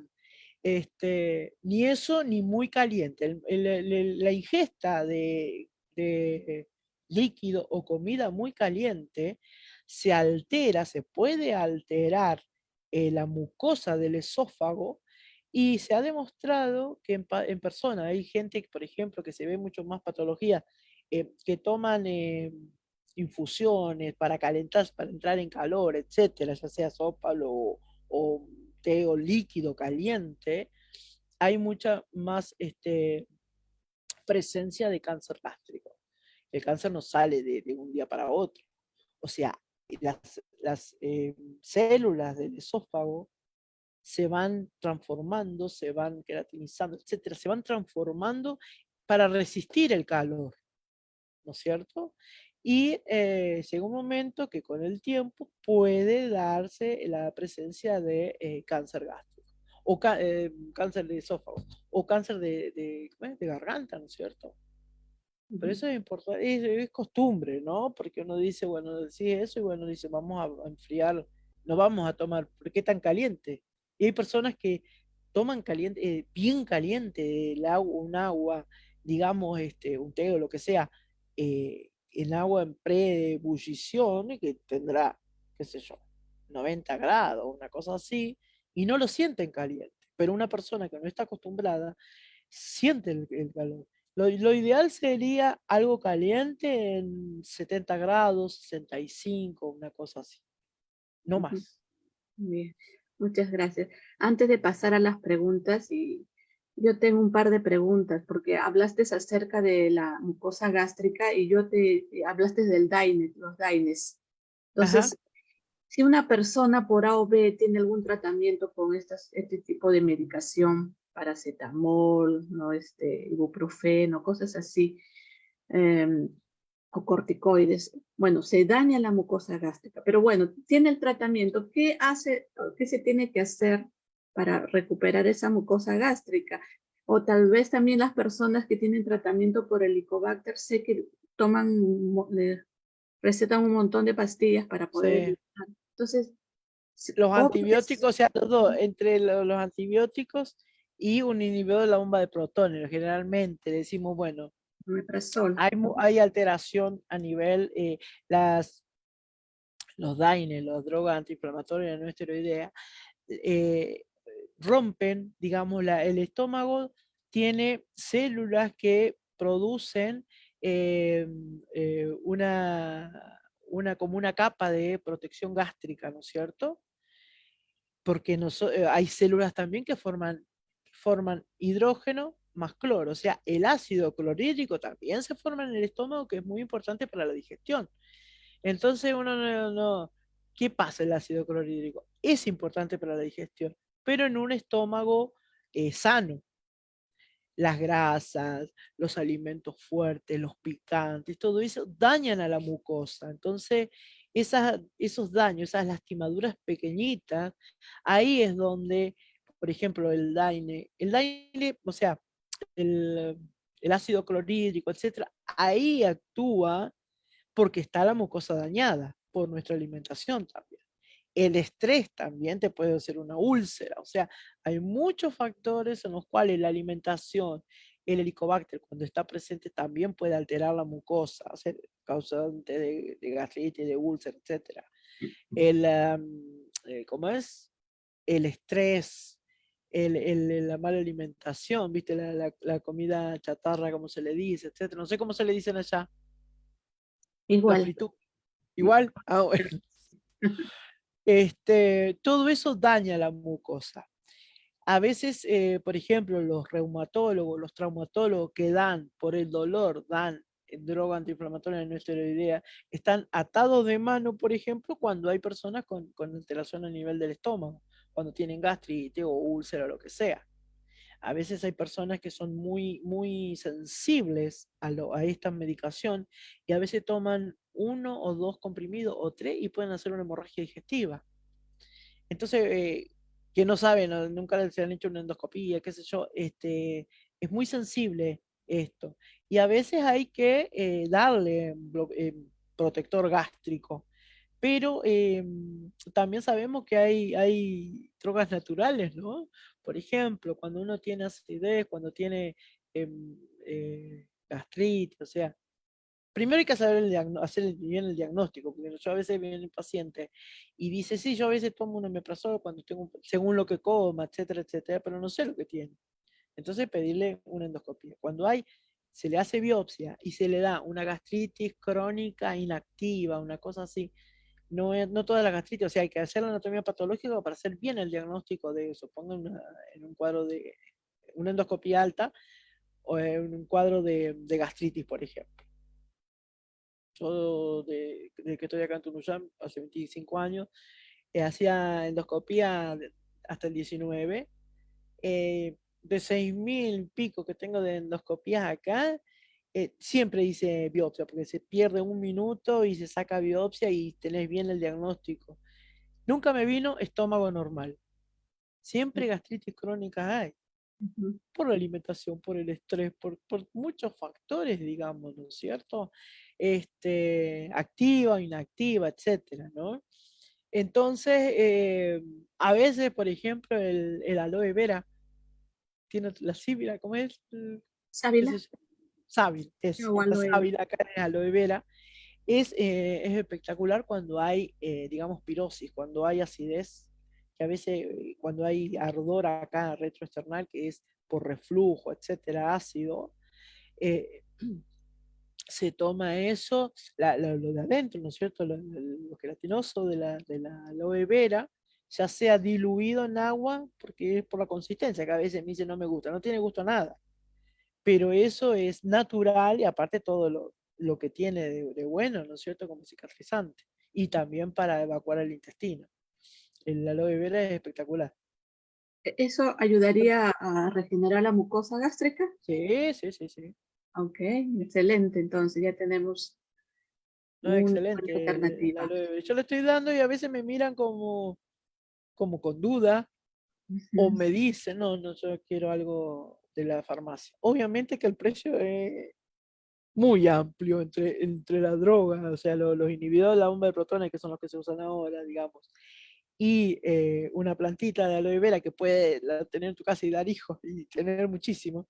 Y otra cosa, el omeprazol ahora, pasando los años, se está diciendo, porque antes, viste, a medida que que hay una medicación, hay experiencia para atrás, ¿no es cierto? Porque por eso se va a la venta.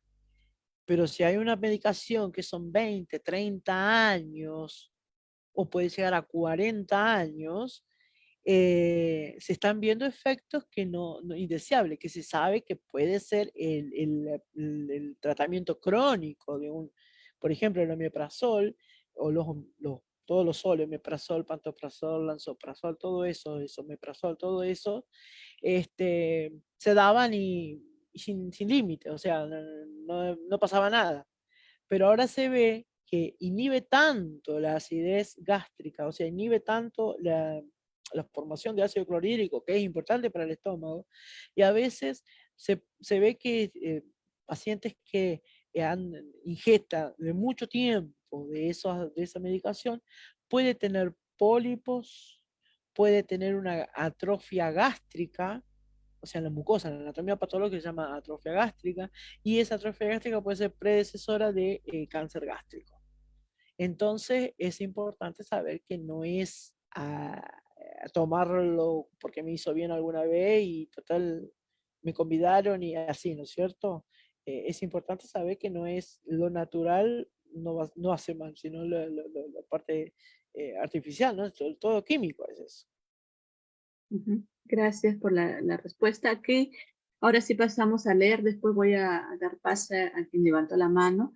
María Elena pregunta, ¿cómo debe ser la alimentación de un paciente que tiene colitis ulcerosa y colon irritable?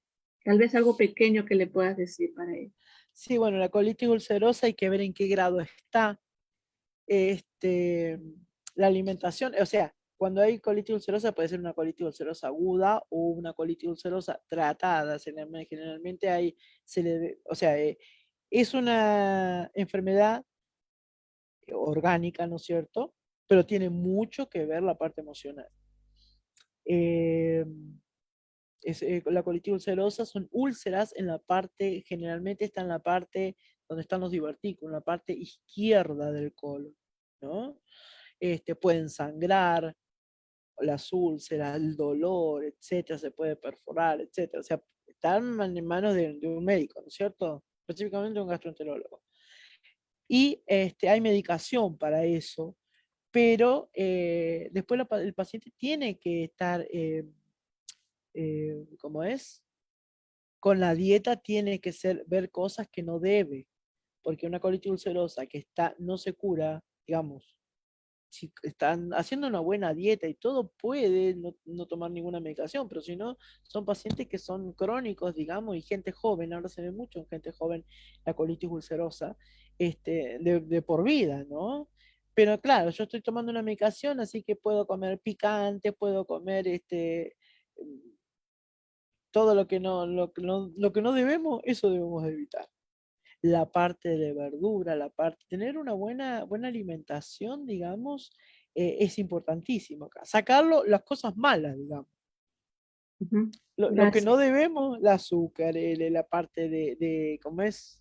Los procesados, sacar lo picante, todo eso, el pimiento, todas esas cosas, gaseosas, el café, el, todo lo excitante, todo lo que no debemos, eso debemos de sacar. Y tener eventualmente una dieta, digamos, plana. También hay que ver en qué sentido la parte de los verdes oscuros, ¿no es cierto? También hay que tener cuidado con eso. Pero en general se puede. Sacar el Gracias. consumo de carne también, ¿no? Obviamente. Bien, en un ratito damos pase a Jaime que está esperando, pero esta pregunta, ¿no? Acá dice un paciente que tiene diarrea constantemente color amarillo. O sea, será una diarrea crónica, me imagino. Ajá.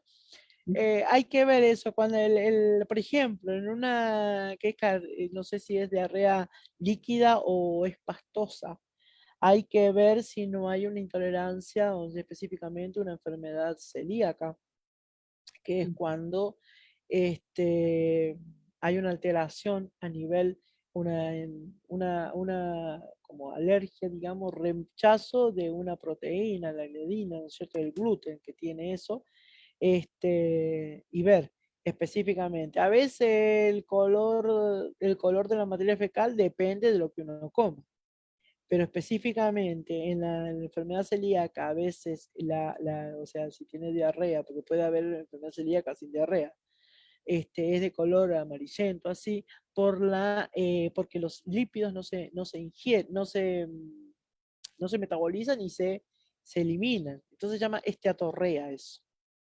Y el color es característico, o sea, no se le da ni nada al paciente, pero debería abrir los ojos y bueno, ir al médico y consultar.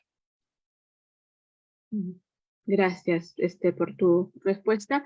Jaime, tienes el micrófono abierto, adelante. Muchas gracias. Mi nombre es Jaime Cardona, desde Houston, Texas.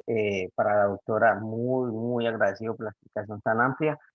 Y lo que Gracias. dices es muy cierto. Mi esposa sufrió de diarrea por casi 4 años, fuerte, 8, 9, 10 veces líquido aquí, diario. Y iba a un doctor, le hacían examen, le hicieron colonoscopia, endoscopia, le hicieron de todo. Y que el colon limpio, intestino, todo, no le encontraban nada, no le hicieron nada. Hasta que por fin una vez viajamos a Colombia y una doctora que fue doctora por más de 30 años, después se convirtió en doctora funcional, fue el que le hizo unos exámenes y le descubrió que el problema de ella era intestino irritable. Y le dijo, mira, tú necesitas dejar las lectinas. Las lectinas rompen el intestino. Entonces nosotros, todo eso era nuevo para nosotros, y nosotros, lectinas, y entonces nos explicó que ahora años, nuestros abuelos, yo soy de Colombia, nuestros abuelos cuando iban al mercado compraban los frijoles, compraban todo verde, no como ahora, que son frijoles todo, porque como somos 8 billones de personas en el mundo, ahorita hay que procesar bastante comida, calidad no. ¿Qué pasa? Todos esos granos, el tomate, las verduras que tienen, mucha, porque mi esposa siempre le ha fascinado las verduras, le ha comido mucha ensalada, tiene pesticidas, tiene eso, y uno cree que solamente con el vinagre o con los está limpiando, y no, no, el vinagre se usa para almacenar y guardar alimentos que no se dañan, pero en sí no los limpia, o sea, nos dejamos llevar a veces por cosas de las redes sociales que están limpiando los pesticidas y no sabemos que nos estamos contaminando y estamos dañando. Pues cuando mi esposa sacó las lectinas de su dieta y empezó a consumir buenos probióticos, enzimas, el gluteín que le mandó, empezó a cerrar poco a poco. Ella dejó completo los azúcares, las harinas, los ultraprocesados, todo eso, embutidos, le fue cambiando. Es un proceso largo, largo, ya lleva más de año y medio. Y bueno, con los productos de Atomy le ha ayudado muchísimo. Y ahorita es una mujer muy diferente, ya subió de peso, está muy bien, pero es increíble cosas que uno no sabe que lo que me gusta de un doctor funcional es que se va al problema, de dónde viene el problema. Y se dio cuenta que era de los alimentos. Entonces, por mucha medicina que nos den, si no vamos directo a lo que estamos comiendo, vamos a estar toda la vida tomando medicinas y medicinas y medicinas. Ella dijo que las lectinas causan el rompimiento del intestino, es una de las enfermedades número uno de patologías que hay en Estados Unidos, y de ahí se genera todo. Un intestino roto pasa a la materia fecal, y ahí es donde viene psoriasis, enfermedades inmunes, viene de todo. Y hasta que no se cure un intestino permeable, las personas van a sufrir de fibromialgia, de lo que sea. Así es. Generalmente vamos al médico y a veces es rápida la consulta, ¿no? ¿Y qué le da? No va a la causa, sino a los síntomas. Y eso, por ejemplo, el colon irritable se usan por el dolor, la distensión y todo eso. eh, Inhibidores, digamos, de, por ejemplo, la trimebutina, hay varios, ¿no es cierto? Que relaja el intestino, le ponen simeticona como para sacar los gases, etcétera, pero no a la causa, ¿no? El intestino irritable es también el tratamiento, digamos, porque sabemos que eso es funcional, no orgánico, pero puede tener otra patología. Por eso es importante ir a la causa siempre y tratando la causa se va todos los síntomas. Eso es. Bien, muchas gracias. Hay un montón de preguntas, sé que no nos va a dar el tiempo para todos. Si nos permites, Adriana, de repente dejar tu número para alguna consulta Sí, o no hay drama, no hay drama. ya. Entonces, a mí vamos a leer un par de preguntas y después vamos a dar paso a las que han levantado la mano. Aquí, a ver, se me perdió la pregunta. Consulta, cuando hay hernia de hiato, ¿tiene tratamiento o solo operación? Bueno, depende. La hernia de hiato se hace diagnóstico ahora con la endoscopía, porque antes eran con la radiografía, etcétera. A veces ahí no cierra bien el cardias, ¿no es cierto? Entonces no es una hernia de hiato, pero puede tener reflujo, puede tener muchos síntomas. La hernia de hiato es cuando el estómago va hacia arriba del el diafragma, ¿no es cierto? Puede ser una hernia incipiente de 2 milímetros, de 2 centímetros, etcétera, pero a veces muy grande y es un lugar donde está el corazón. Entonces es como que el paciente come, si es una hernia a veces no se puede medir porque es grande, entonces es como un saquito que se acomoda al lado del corazón y a veces el paciente puede tener palpitaciones, o puede tener trasistolia, o sea, está empujando la parte del corazón, ¿no es cierto? Entonces, ahí sí es, hay que operar. Pero generalmente, cuando se hace diagnóstico de hiato, generalmente primero con la comida, ¿no es cierto? Hay que tener una dieta, digamos, no cosas irritantes, ni procesadas, ni nada por el estilo, para que pueda tener una buena evacuación, digamos, del esófago, ¿cómo es? Masticar bien, etcétera. Y a veces hay medicación, como se llaman los prokinéticos, que estimulan los movimientos peristálticos, ¿no es cierto?, para que tenga una buena evacuación esofágica y cierra el cardias. cierra el esfínter esofágico inferior. Entonces ahí no hay reflujo y la hernia está, pero no tiene sintomatología. Y según el grado, digamos, de tamaño de la hernia, va a cirugía, si no, no. Bien, muchas gracias. Adriana Abraham, ¿puedes reactivar tu micrófono? Adelante. Buenos días, muchísimas gracias. Mire, Dale. mi esposa tiene un problema que le han diagnosticado, una úlcera gástrica, digamos, algo que le ha dejado el Helicobacter pylori, que de repente anteriormente, efectivamente, lo que está compartiendo acá es muy ilustrativo y educativo, porque cuando vamos al médico solamente nos da tratamiento y nos confiamos en eso, y no hacemos cambios. Y tal vez ahora que estamos aprendiendo mucho de ustedes y de lo que se comparte, ya podemos hablar de que el problema puede estar en nosotros, porque no hemos hecho cambios. Entonces, en este caso, ¿qué es lo que podría ayudarle de repente dentro de la alimentación y algunos productos naturales? Puede ayudarle a ir sanando, digamos, esta úlcera. Y lo otro, ¿qué alimentos podría restringir y qué alimentos debería incluir? Esa es mi pregunta, hermana, y gracias, doctor. Bueno, gracias. Para una gastritis o una úlcera, enfermedad ulceropéptica o lo que es lo mismo, nada más que en diferentes etapas, etcétera, lo que hay que sacar es específicamente el café. Acá en Argentina se usa la yerba mate, que es lo mismo que el té, que son todos irritantes del estómago, ¿no? La yerba mate, el mate, no sé, en otros países no existe, no sé si sabes, Rocío, lo que es, pero acá se usa mucho. Es una infusión, pero con la forma de tomar, ¿cómo es? Es Mate. característico. Ajá, el mate burilado, creo que dice. Sí, Eso ya no consumimos, sí. bueno, perfecto. El café no, todo lo que tenga grasa no debe.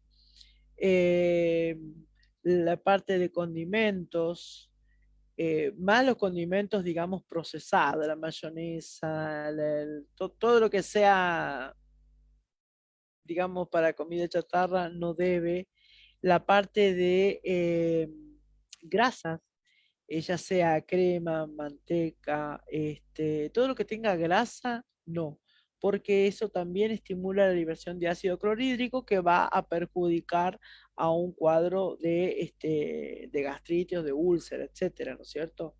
Es una dieta, la dieta, digamos, que se enseña acá, la dieta plana, es ideal, ya que en porcentaje, o sea, el organismo necesita grasas, pero unas grasas saludables, no las grasas saturadas, etcétera, ¿no es cierto? Hay tipos de grasa que no son aconsejables. Eventualmente, la parte de verduras y todo el medio plato, digamos, del 50% es importantísimo, ya que, y como dijo Rocío, ¿no es cierto?, la variedad, porque siempre a veces tenemos dos o tres cositas y nada más, y no nos movemos de eso, pero acá aprendemos al consumo de, de la variedad, ¿no es cierto? En ese porcentaje, como se está en la dieta plana, es excelente.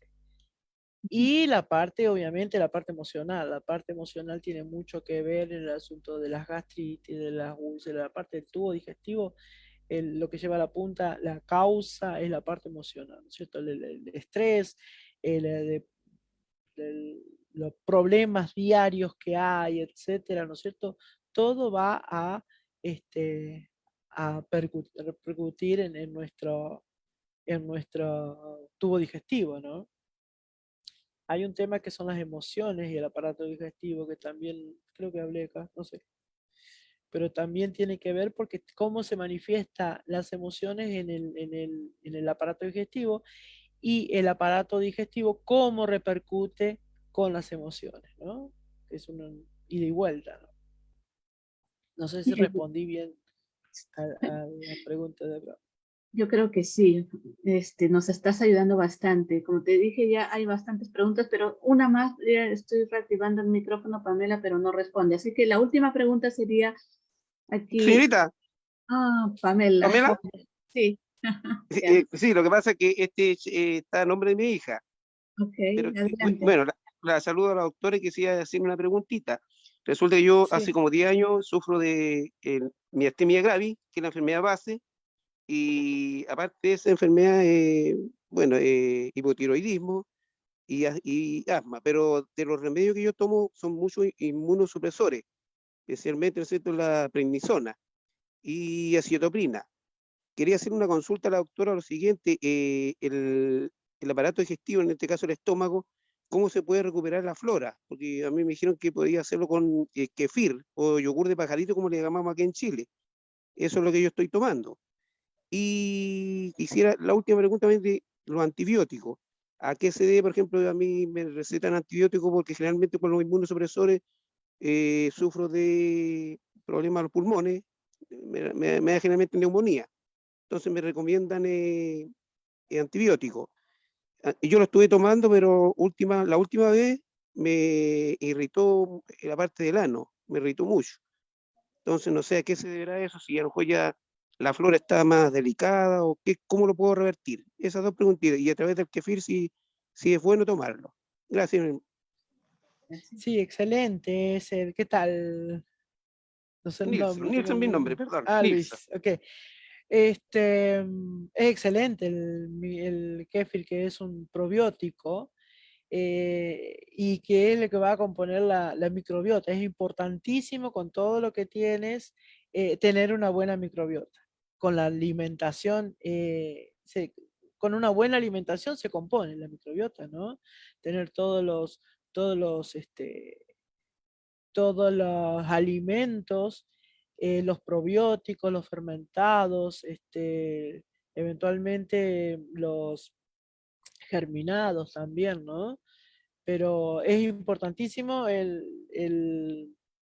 lo que están haciendo. Y los antibióticos, cualquier antibiótico, el antibiótico mata bicho bueno, bicho malo, uno dice, bueno, los microorganismos malos y los buenos también matan, ¿no?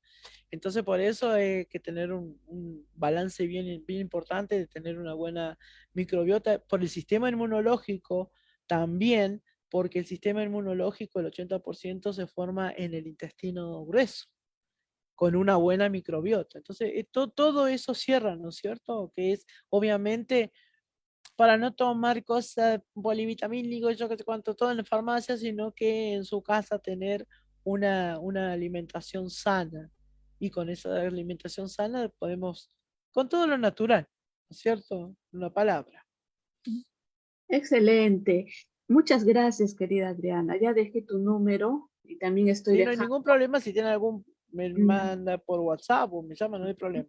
Ok. Que ahora estamos. Estoy dejando también el enlace al grupo de WhatsApp El Sabor de la Salud, donde voy a poner la repetición del tema. Queridos amigos, entonces cualquier inquietud le pueden escribir a la doctora Adriana. También, antes de despedirnos y decirles algunas cosas más, voy a cerrar la transmisión en Facebook hasta el próximo tema, que ya les voy a anunciar qué fecha en un momento. Bien, ahora sí hemos salido de